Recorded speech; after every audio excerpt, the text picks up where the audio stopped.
Hey, I just tried it again from the other phone without the 9 and it went through. It's Cindy. Okay, perfect. All right. Thank you. Take your time. Thank you. I appreciate it.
Go on. All right.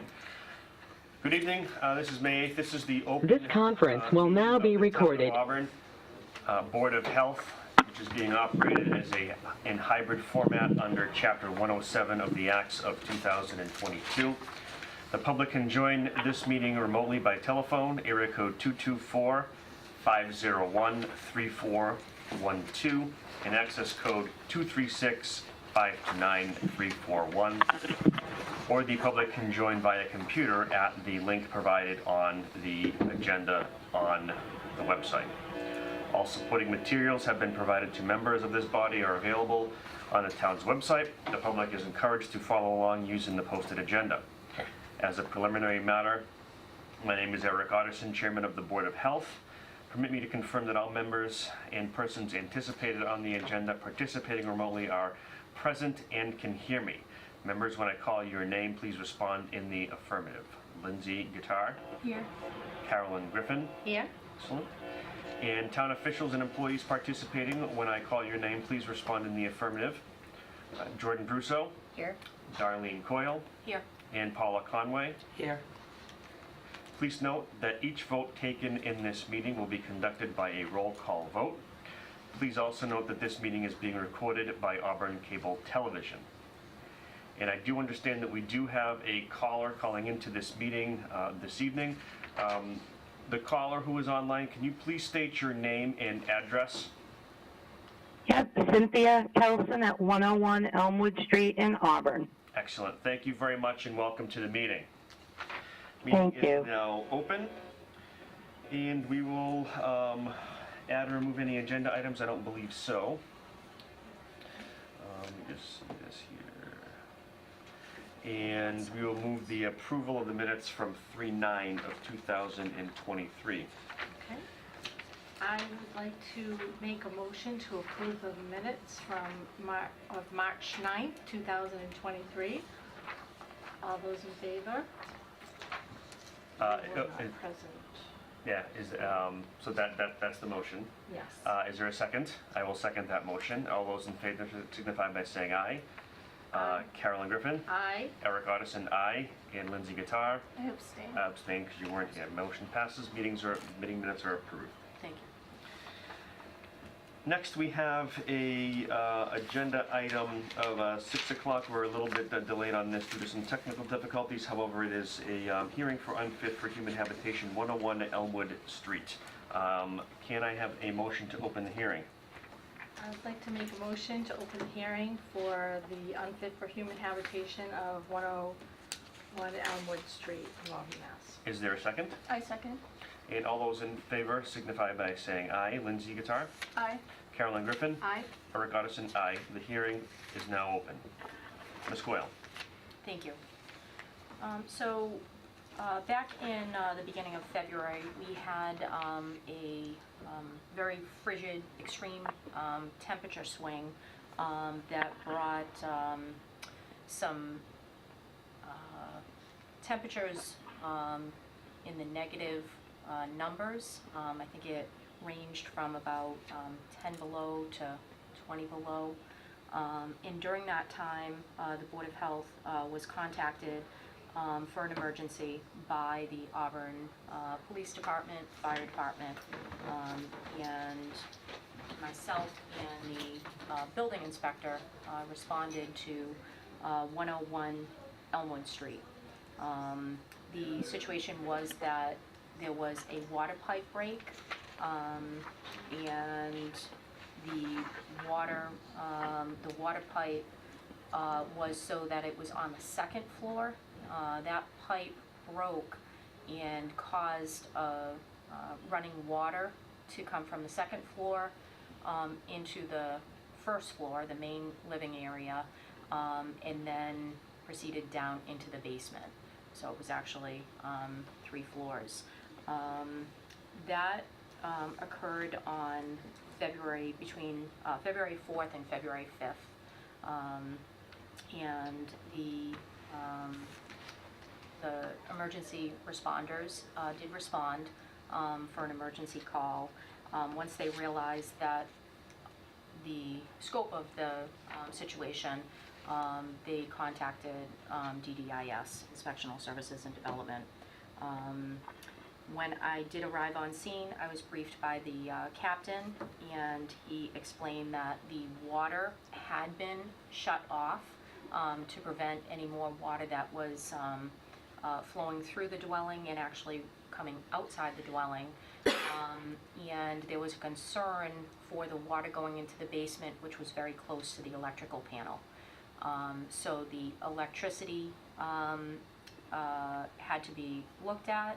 The building inspector contacted the wiring inspector, and a call was made to disconnect the electricity to the dwelling. Without water and without electricity, the house was not able to sustain heat. So those 3 major components caused the situation for 2 occupants inside the dwelling. The occupants did speak with emergency responders, and they assessed the situation. They were actually transported to the hospital, and the building inspector and myself did look at what had happened. There's actually some pictures from that inspection, which I can give to you now. You'll be able to go through and see the main areas that were affected. Started from the upstairs bedroom where the water pipe broke. What you're looking at there is the dining room, causing the water-soaked ceiling and sheetrock to fall down onto the floor. Walls became water-soaked and went all over all of the belongings inside, the furniture, the floors, the walls. That's actually a picture of the water draining through the insulation into the basement near the electrical panel. So that situation resulted in determination that the dwelling was going to be unfit for human habitation. The building inspector and I both agreed that there was cause for concern for anybody that would be in that property, and because no heat, no electricity, no water, determination was made to do that. That situation happened over the weekend, as you may recall. Extreme temps. The occupants were transported, so they were going to be in a safe place, being cared for. outside of the dwelling. And an additional piece of that, there were detectors, smoke and carbon monoxide detectors that were not properly working inside the dwelling. So the order that you have dated February 8th, that's actually when we sent out the order. The situation did happen over the weekend, and it was identified as February 4th. I think it actually, the inspection happened on the 5th. So I just want to clarify that. The order and the property was posted on the same day, on the 8th. I'd be happy to answer any questions. Any board members have any questions for Mr. Coyle? So, so that unfit for human habitation is from that day now going forward? So that was the determination made at that time. Since that time, there have been a number of improvements and developments. However, what is before the board is to approve or deny the fact that we had the right to call that unfit for human At habitation. that time? Yes. Oh, I understand. Thank you. Thank you for that clarification. Any further questions for Ms. Coyle? No? Ms. Kelson, you're Yes. still on? You've heard Ms. Coyle, who's the director of the DDIS report. Yep. Do you have anything you'd like to add or say? Sure. I know that there's been, since then, I don't know of the last time the building inspector was in, but ServPro or Service Master has torn down everything that was wet damage right down to the plywood floor in both the dining room and foyer. All the china and everything that was in that room was boxed up, waiting to get put out into some type of pod. The living room has been completely boxed up, just waiting again for a pod to put the couch and entertainment center in. So that was all done. I know there was a concern about there was some trash in the garage that had to be taken. That's since been done. We're having trouble with Liberty getting a scope of work, and my contractor, they're saying they won't do a scope of work. But the electrical and plumbing, the plumbing was done right away.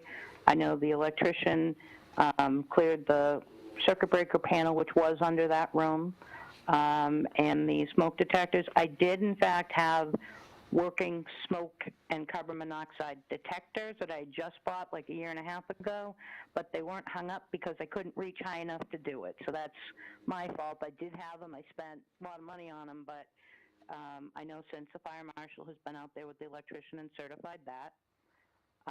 Right now, we're waiting to have the wall and the ceiling of the dining room done, and then they're going to redo hardwoods brand new in the dining room and the foyer and hallway. And then the living room, they have to refinish the hardwood floors there to match the others, to make sure it looks like it's one continuous piece, because it was before.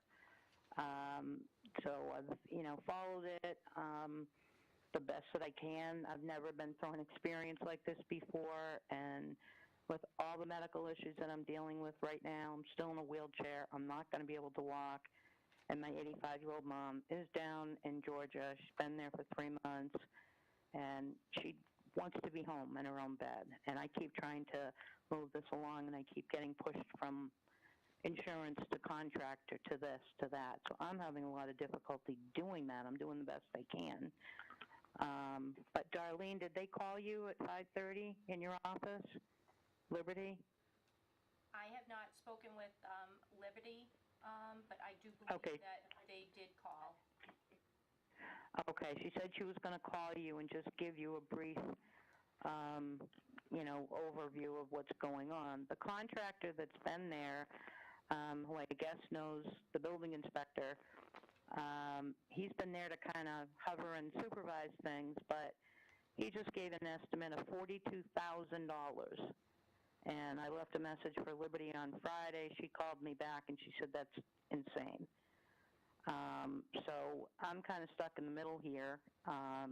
Liberty just told me a half hour ago that we're going to get other bids on it. And, I mean, I need it done. I mean, I don't know how long it takes to do floors, but what else do you guys require for my mother and I to get back in there? So, Ms. Kelson, the purpose of the hearing tonight is not to, I'll let you and Ms. Coyle go through and determine what exactly you need to do to get in to your home. The purpose of this evening is only to go back in time and whether or not we feel to sustain the recommendation of Ms. Coyle that the home on that date and time was unfit for habitation. So I agree. We're not going to make a decision this evening on whether or not you can get in tonight. That is going to be worked with yourself and Darlene and the rest of the members of her workforce, and not involve us as the board. Does that make sense? Okay. All right. It does. Like I said, I've never been through this process, and I'm trusting you guys to guide me, and I want to do whatever you tell me I need to do is done. But Exactly. my mom at 85, my biggest fear right now is, God forbid, something happens down there and I'm not going to be able to see her. And that's why she needs to be home. So whatever I have to do, I will do. Exactly, and I appreciate that, and I know from working with the members of the Department of Inspectional Services here, and particularly the Board of Health folks, they will do everything in their power to get you in that home when it is right and safe to do so, and to work with you for that. So rest assured that that's going to be the case. You will be getting back into your home. We just have to make sure it's safe for you and your 85-year-old grandmother to do that. Did My you have mom. anything else to say in regards to back in February, concerns that you had? Did that kind of explain the process to you a little better? Yeah, it does. And by the way, my mom has a stair chair to get her up and down stairs, so she is safe doing that. Excellent. Just to add that. So, okay. All right. Do we have any more photos, or? Yes, if I could just add, so I have been speaking with Ms. Kelson, and obviously we will work with her. The building inspector and I have been out actually on March 8th, so approximately about a month after this happened. Gary Allard and myself went out to the property to get a status of where they were at. And the pictures there kind of give you a sense of what was going on. That right there is the second floor where the water pipe broke, and that's the repaired water pipe. So once that got repaired, then the remediation, that's dehumidifiers into the basement. They got the water out of there, and you know, a lot of progress forward. So Ms. Kelson definitely has been working with the department. She recently sent, about a week or so ago, she sent her own photos. I have not been in the property since March 8th, but she has sent some photos of some progress as well. So I know that she's working towards, you know, having some family and friends help her with that. And ultimately her working with the contractors, with the permits and the licensed professionals to get in there to take now the property, now that the water damage has been removed, now it's about putting the property back together and making sure, you know, Correct. she has the means to do that. Excellent. Correct.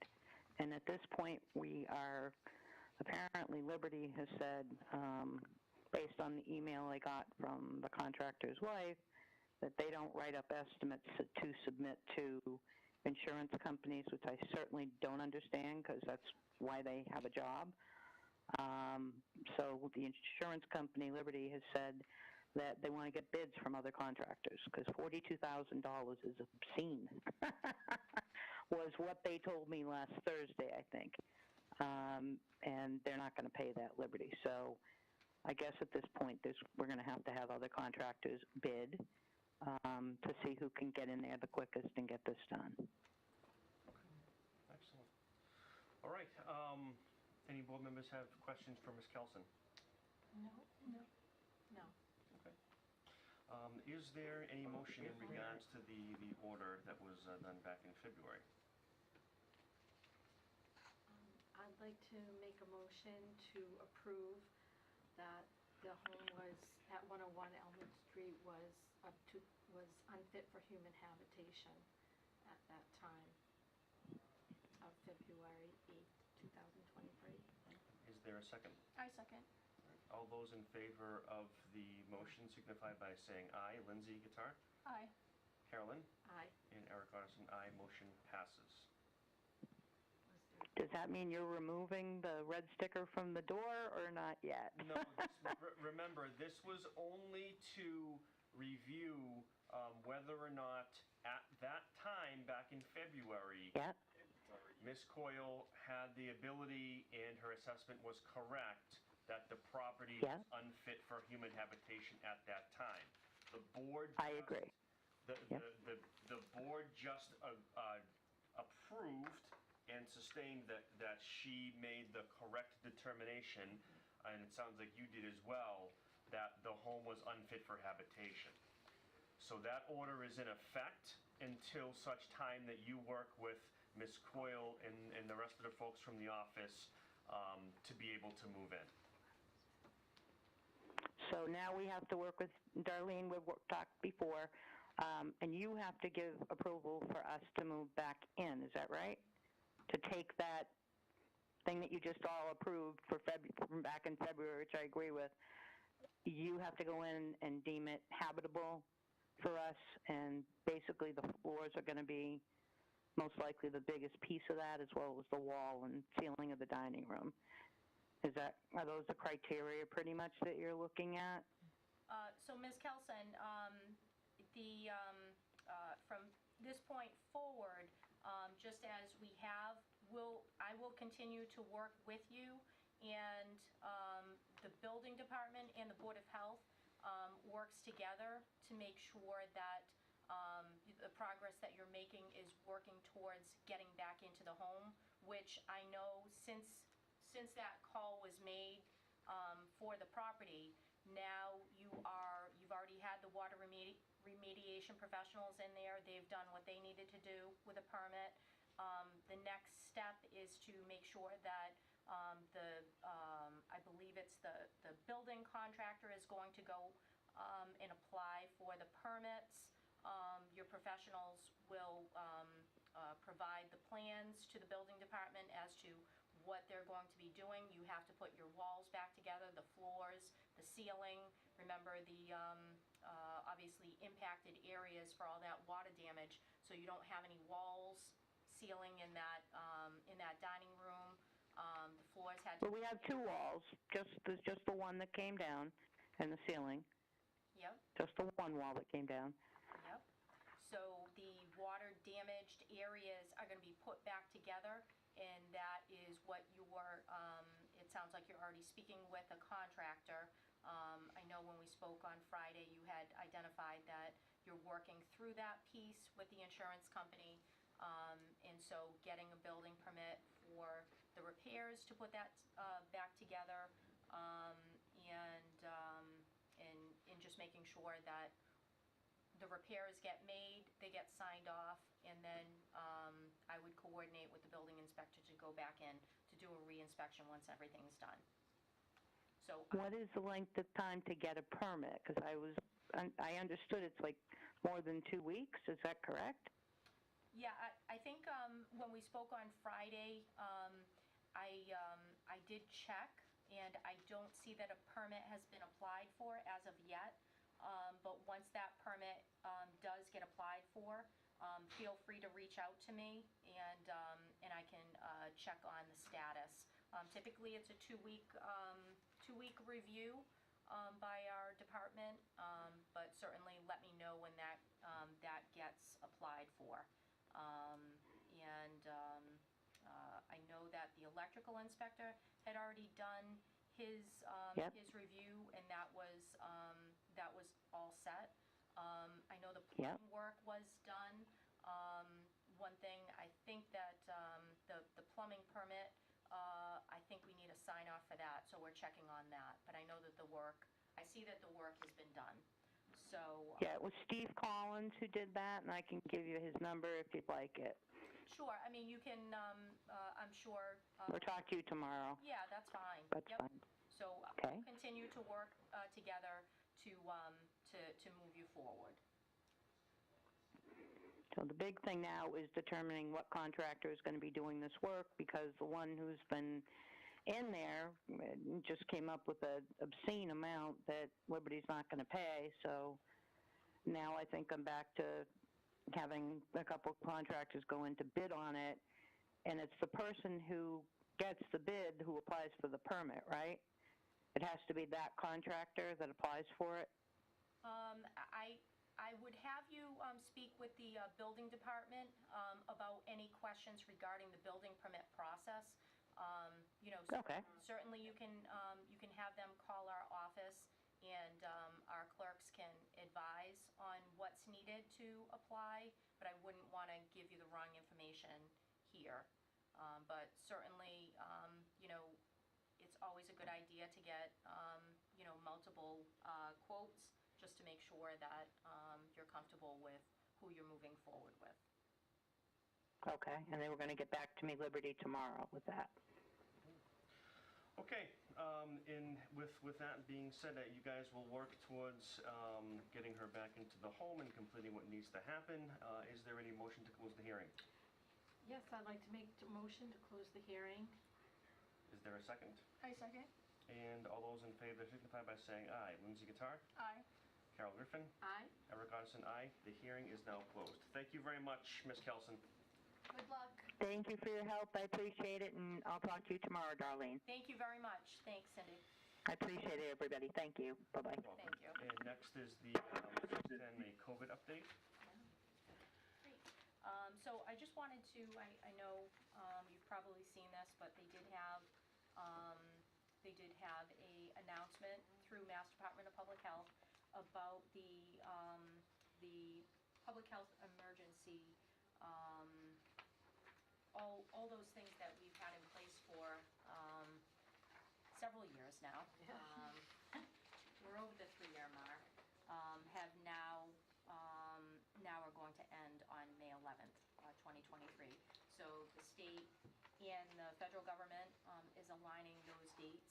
So I just wanted to kind of bring that to, you know, I think it's worthwhile mentioning, just because we've been through quite a lot in the past several years, and you know, the staff, nobody's ever experienced this before, and certainly we have not. We didn't know what to expect, but we made the best of it. Rose to the occasion, that's for sure.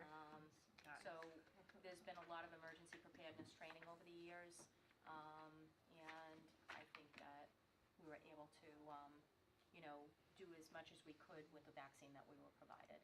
So just wanted to thank the board for their support, and my staff. Yeah, thank you guys for all your hard work, my goodness. Like you said, unprecedented. And like I said, very few people have seen the behind-the-scenes work that yourselves Yeah. had done with the contact tracing and all the extraneous regulations and tasks that were put onto your department, all with little to no support, and especially with no pay. It was just assumed as part of your job, which that has a lot to be said for each one of your individual character, work ethic, and dedication to this town and its residents. So I could not be more thankful for the guidance, the expertise that you had, you know, going forward with that. So I would certainly thank you all for all the hard work that you did during that time. So Thank you very much. We couldn't have done it without all the support here in town, and certainly board,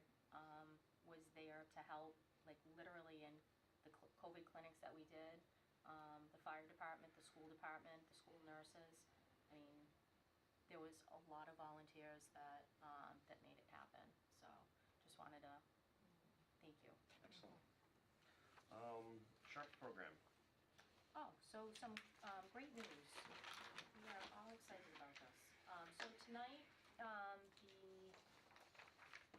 there will be an announcement at the selectmen's meeting, and I wanted to let you know as well. So the town was able to purchase it's a remediator. So basically, it takes sharps. It takes needles inside a container. It takes any sort of like biomedical gauze, anything like that that may come off the ambulance. And this unit is, we're calling it a fancy trash can per se, but the fancy name for it is a remediator of medical waste. And this piece of equipment was purchased with some grant money. It's housed at the fire station. It was delivered within the past 2 weeks, and we were fortunate enough. Oh, awesome. I have some Yay. pictures of it because it Beautiful. was kind of like a big washing machine. It does. And so you put all the sharps and spools in the bottom and the top, and that's what it comes out as the Oh, bottom. wow. Yes. it's Sterilized, amazing. clean. Oh, wow. Yeah, it's pretty neat. So it autoclaves all of the waste so that it takes out any hazard. And then there's a cruncher, like a grinder, that grinds it all up so that it becomes regular trash at the end of it. And because our trash is incinerated at the Whale-A-Brader, there's not a concern for the microplastics going in, being left, because it all gets incinerated. So pretty exciting. We have had to put the SHARPS program on a delay for over a year because we weren't able to house it in one of the pharmacies in town any longer. So we were trying to find a way to restart that and keep it going. This allows us to actually keep it in-house so we don't have to rely on any other agencies. We can actually do it ourselves. So we're pretty excited. We're thrilled to be partnered with the fire department, and there's minimal cost on the supplies, but we're going to try to work together to try to figure out how we can buy the bags. You need definitely biohazard bags, distilled water. There's certain things that we have to do monthly for maintenance, but we'll kind of roll out a flyer similar to this probably sometime this week. So I just wanted to let you know. Oh, that's We're good. over the top. Yeah, Excellent. yeah. And I see a flyer here for yard waste collection. It looks like it's going to be run from April 24th all the way through May 26th on the curbside collection on your regular day. And there is, there is some stuff in regards to that the bags and containers must weigh less than 50 pounds. Twigs and branches can't be greater than 3 feet in length, and diameter can't be more than 3 inches. No plastic ties or tape. And please do not use the carts that the town gave you for your trash and recycling. These have to be in bags or separate waste containers. Thank you very much. And then the last one was the townwide cleanup. I was down there last Saturday. It looked like it was a good turnout, and I took advantage of it myself. It was amazing. It was probably the biggest turnout that we've had so far. Close to 150 volunteers. The weather was perfect, and we had a lot of support. We're working on getting the totals right now, but I know at least we had about 20, 25, 26 mattresses got recycled. We had a whole half a pallet of batteries. We had over 45 tires. And then the paper shredding was a huge hit. Bank Hometown sponsored that. It was just a great day. So I want to thank everybody for coming out and areas that were full of trash that people were out picking up trash, so thank you, everybody. CMMCP? So I just wanted to let you know, Central Mass Mosquito Control Project, they do our spraying, and they started this time of year for preventative maintenance, but they're also the ones that take the tires. They take the tires because the water that collects in the tires can be a breeding ground for mosquitoes, and they couldn't have been more helpful. Not only did they do their tires, but they helped with the bags, everything coming in. So just wanted to let you know. And last, is there any review of communicable diseases that?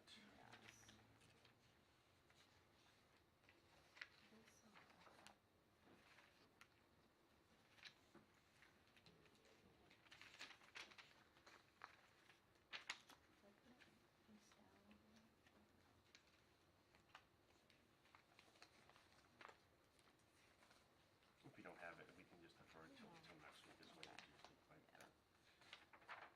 Here it is. Sorry about that.